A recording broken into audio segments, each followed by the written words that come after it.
Hi, this is Miss Emily from the Lexington branch of the Mason County District Library, and I have a book talk for you today on the book Fighting Words by Kimberly Brubaker Bradley. Now, Kimberly Bradley has written a couple other books that we really loved, The War That Saved My Life and The War That I Finally Won, which are both historical novels set in World War II. But this book is a contemporary novel. There's no specific date given, so it could be any time, but it is about child abuse, and that's a very hard topic for authors to write about.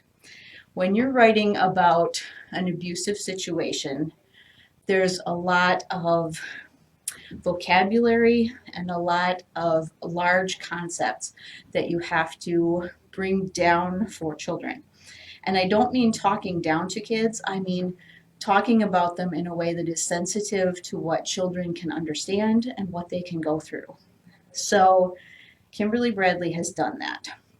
This story centers on a girl named Della, and Della isn't her full name. I will let you read about that and find out what her name is. But Della is 10 years old and in the fifth grade, and her sister Suki is 16 and in high school. And the two of them are in foster care because their mother cooks meth, which is a terrible thing. And Della presents that very matter of factly. It's very sensitively done. As an adult, of course, I know what that means, but I think that any grade schoolers reading this story would get a sense of what cooking meth is without really getting into the details. So that's an excellent talking point in this book if your children are reading it, to be able to talk about what kind of things are legal, what are good choices, how could their mother have made different choices. But the story doesn't center on the mother. She's a very incidental character. It really centers on Della and Suki and what they went through after that happened. Their mother went to prison, and they were with her at the time that she was picked up by the police. And when they get to the police station, their mother's boyfriend, Clifton, comes and takes them home.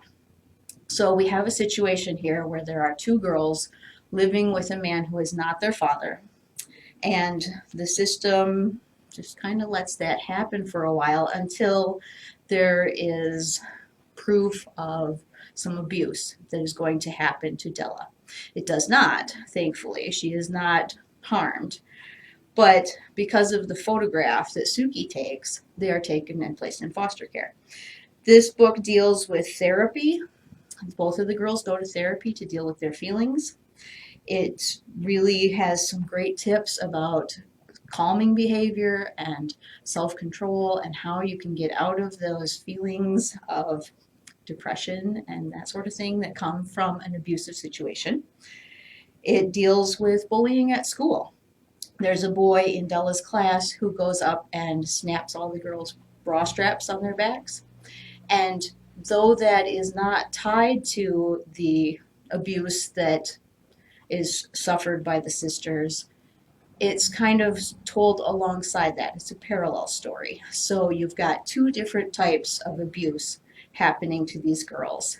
And Della stands up for the girls in the class, and she really uses her words, her fighting words, to describe the fact that this isn't right, and that neither of these things was right, and that people need to take care of themselves and fight back against the people who perpetrate these sorts of behaviors.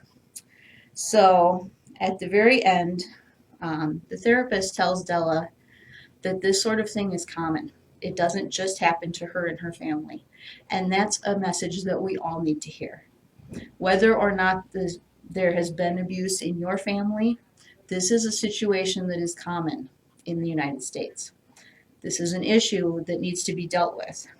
And Fighting Words is a very sensitive novel that really explains how you can use your words to stand up against injustices and talk to your children and your family about what's right and what's wrong.